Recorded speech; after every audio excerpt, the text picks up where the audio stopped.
Je vous montre comment on fait pour voir ses travaux quand on est un élève.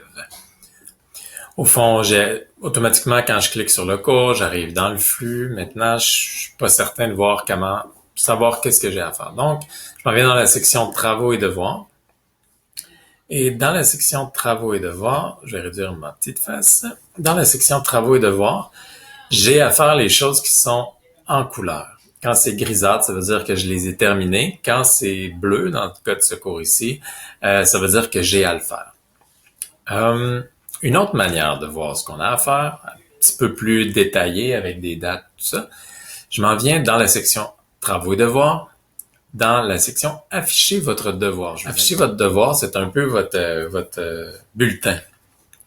C'est cours par cours, ce que vous avez à faire, ce que vous avez déjà fait, c'est un peu pour voir de quoi ça a l'air dans ce cours-là. Donc ici, j'ai cliqué à cet endroit-là, ça m'a amené dans ma page. Si j'avais un avatar, mon avatar apparaîtrait, le nom de mes parents en dessous, et tous les travaux que j'ai eus en ordre décroissant. Donc le premier travail est en bas, il y a un crochet, ça veut dire que mon prof me l'a rendu, puis je vois qu'il y a 4 commentaires qui sont associés à ce travail-là. Si je clique sur ce premier travail-là, ça vient ouvrir les détails. Donc, on voit que j'avais répondu oui à la question, puis j'avais fait des tests d'échange de commentaires privés. Donc, je vois les commentaires que j'ai eus avec mon prof pour cette tâche-là. Si je m'en viens au devoir 2, je clique dessus, ça ouvre un petit peu de détails, comme une espèce de preview. On voit qu'il est encore attribué j'ai à le faire.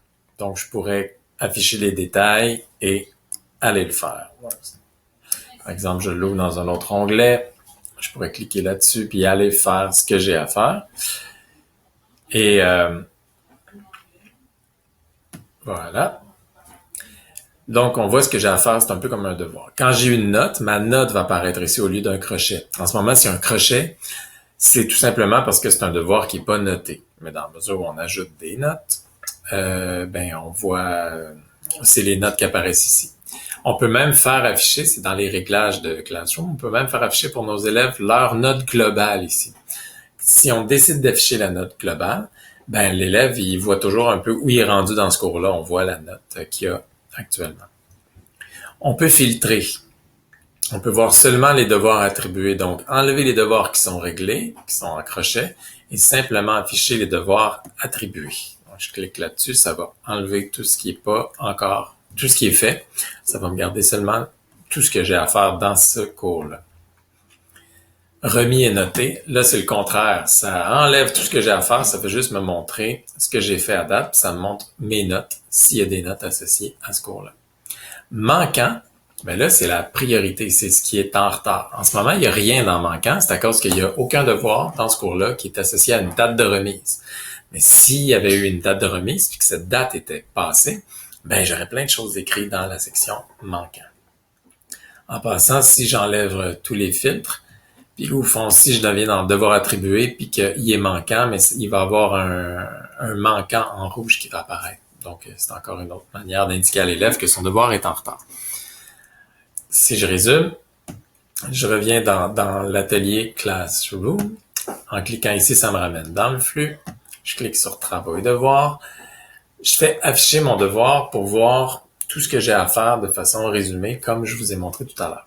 Une autre manière, et ça a souvent été la manière préférée de mes élèves, c'est de cliquer sur ce que j'appelle le hamburger ici à gauche et d'aller dans Affaires. Et là, attention.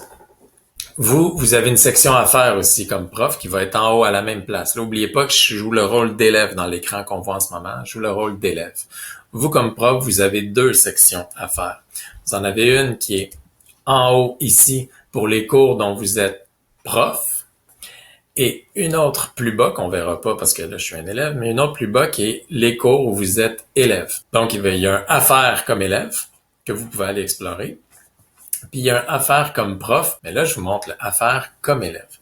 Au fond, mes élèves, moi, cette section affaires-là, ils la mettaient carrément en favori. Ils arrivaient, ils ouvraient Chrome, cliquaient sur affaires, puis ils allaient directement le faire à la bonne place.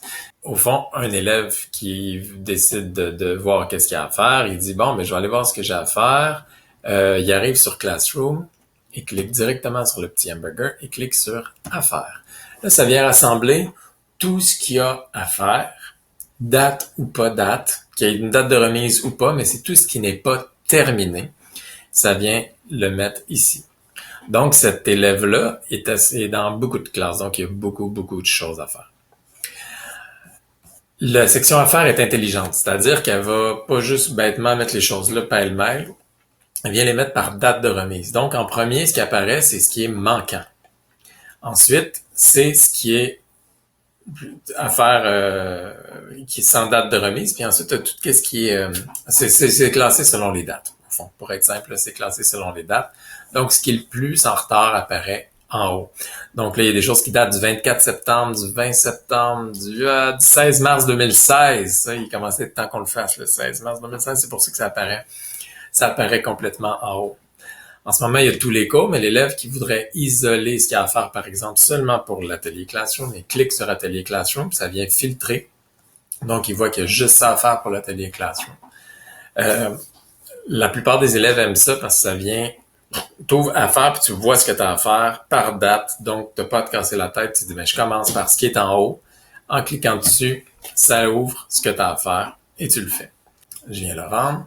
Puis ensuite, si je retourne dans la section Affaires, ben, le devoir numéro 2 que je viens de terminer ne devrait plus être là.